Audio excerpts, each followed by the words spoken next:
निरंतर होने वाली यातायात की समस्या और नागरिकों को होने वाली परेशानी को ध्यान में रखते हुए बाईपास मार्ग का काम जल्द पूरा हो और नागरिकों के लिए खुला हो, इसके लिए पूर्व सांसद सुनील मेंढे ने निरंतर प्रयास किया। वर्तमान में प्रत्यक्ष निर्माणाधीन होने वाले इस बाईपास मार्ग का पूर्व सांसद सुनील मेंढे ने 30 दिसंबर को जायजा लिया और महामार्ग प्राधिकरण के अधिकारी एवं विकासक कंपनी के साथ चर्चा की। इस मार्ग का 3 लेन निर्माण कार्य पूरा हो गया है। आने वाले जनवरी 2025 के अंत तक इस मार्ग से यातायात शुरू होने का विश्वास भेंट के पश्चात पूर्व सांसद सुनील मेंढे ने व्यक्त किया है। विगत कुछ महीने से भंडारा शहर के बाहर से जाने वाले राष्ट्रीय महामार्ग का निर्माण कार्य शुरू है। दूसरी ओर शहर में यातायात की समस्या होने के कारण नागरिकों को परेशानी का सामना करना पड़ रहा है। इसलिए पूर्व सांसद सुनील मेंढे ने सोमवार 30 दिसंबर को राष्ट्रीय महामार्ग के काम की जगह प्रत्यक्ष भेंट दी और जायजा लिया। पूर्व सांसद सुनील मेंढे ने वैनगंगा नदी पर कोरम्बी में शुरू पुल के निर्माण कार्य का जायजा लिया। जायजा के दौरान 6 लेन मार्ग में से एक बाजू के 3 लेन मार्ग का काम करीब पूरा हो गया है, ऐसा उनके ध्यान में आया। इस समय उन्होंने अन्य तकनीकी बातों का भी जायजा लिया है। अगदी खरं आहे की सदर या बायपासची मागणी जेव्हापासून मी 2019ला खासदार झालो तेव्हापासूनची आपण याची मागणी सुरू केली होती। मुळात भंडारा शहरातून संपूर्ण नॅशनल हायवे नंबर 6 जे संपूर्ण ट्रॅफिक आहे, ज्याची भरपूर ट्रॅफिक डेन्सिटी आहे, ती सुरू असल्यामुळे आपल्याला या रस्त्याची गरज होती। आणि आदरणीय नितीनजी गडकरी आपले मंत्रीजी यांनी त्यावेळेस माझी मागणी मान्य केली आणि या संपूर्ण रस्त्याची मान्यता देऊन त्याचं रिसर काम पण चालू झालं। वेळेप्रमाणे तसं हे काम मागच्या जानेवारीच्या पूर्वीच ते होणं अपेक्षित होतं, परंतु याच्या ज्या पुलावरती आता उभे आहोत याची आपण डिझाईनमध्ये चेंज करून त्याची आपण उंची वाढवली। जे पूर्वी 3 मीटर साधारणतः अंदाजे 3 मीटरनी उंची वाढवली, त्यामुळे यांना ॲडिशनल वेळ लागला।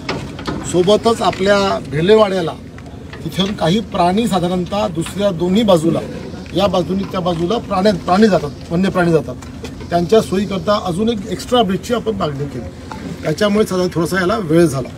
आता मात्र आपण जे बघतोय साधारणतः एकूण 6 लेनचा रस्ता आहे, 3 लेन आता उभे आहोत। उर्वरित 3 लेनचं काम आता अगदी शेवटच्या टोकाचं काम चालू आहे। मला असं वाटतं की दोन्ही दृष्टीने जर विचार केला आपण पूर्ण 6 लेन तर साधारणतः मार्चपर्यंत यांचे दोन्ही 6 लेनचं काम पूर्ण होईल।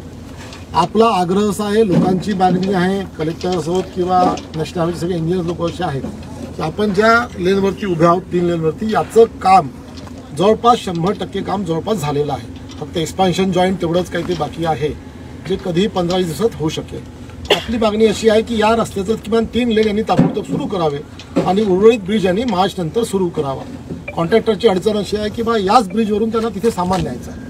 त्याचं सगळं अडचण असं आहे की बा हाही ब्रिज आपण एकदा 3 लेन चालू केले तर त्या रस्त्याला अजून 4-5-6 महिने वेळ लागू शकतो।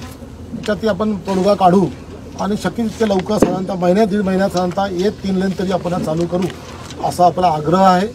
तसं कॉन्ट्रॅक्टरशी आपलं बोलणंही चालू आहे। मला असं वाटतं की नाही काही तर फरवरीपर्यंत 31 जानेवारीपर्यंत आपण कुठल्याही परिस्थितीमध्ये हा रस्ता चालू करायला लावू आणि लोकांची जी आत्ता अडचण जाते 3-3 तास 4-4 तास त्रास होतो, विशेषतः रुग्णवाहिकेला त्रास होतो। रुग्ण जेव्हा साकोलीवरून नागपूरला किंवा नागपूरकडून गारगोळी जातात, मोठ्या प्रमाणात लोकांची अडचण आहे, स्थानिक लोकांची अडचण आहे। शहरात ते ॲक्सिडेंटचे प्रमाण वाढलेलं आहे, त्यामुळे हा रस्ता शक्य लवकर होणं आवश्यक आहे।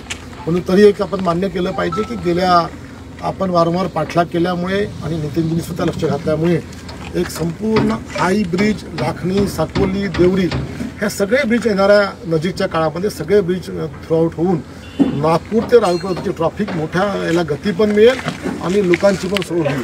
मी परत एकदा आदरणीय नितीनजी गडकरी यांना मी धन्यवाद देतो की त्यांनी हे सगळे आमच्या मागण्या मी केलेल्या मागच्या वेळेसच्या मागण्या मान्य करून लोकांची सुविधाच्या दृष्टीने मोठं आम्हाला त्यांनी सहकार्य केलं। त्यामुळे आम्ही संपूर्ण भंडारा जिल्ह्याच्या वतीने त्यांचं मी आभारी मानतो।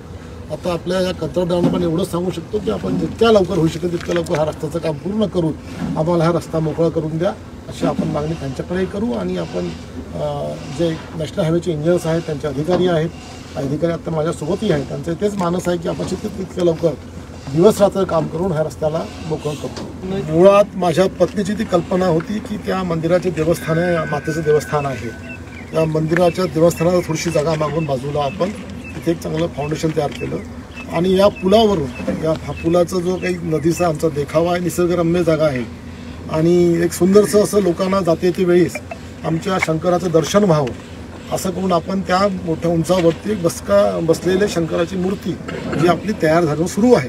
आपण नजीकच्या काळात या मंदिराचं काम होईपर्यंत आपण ते सुद्धा काम पूर्ण करू आणि तिथे सुद्धा एक छान आपल्याला दर्शन होईल शंकराचं, एक आमची आठवण राहील. भंडारा तिथून म्हणजे पासिंग होताना सगळ्या ट्रॅफिकच्या लोकांना एक दर्शनी होऊन जाते आणि आमची आठवण आहे सदैव त्यांच्या डोक्यात राहील अशी ती कल्पना माझ्या बायकोची होती आणि मला ती आवडली. तर आपण ते सुद्धा काम पूर्ण करतो.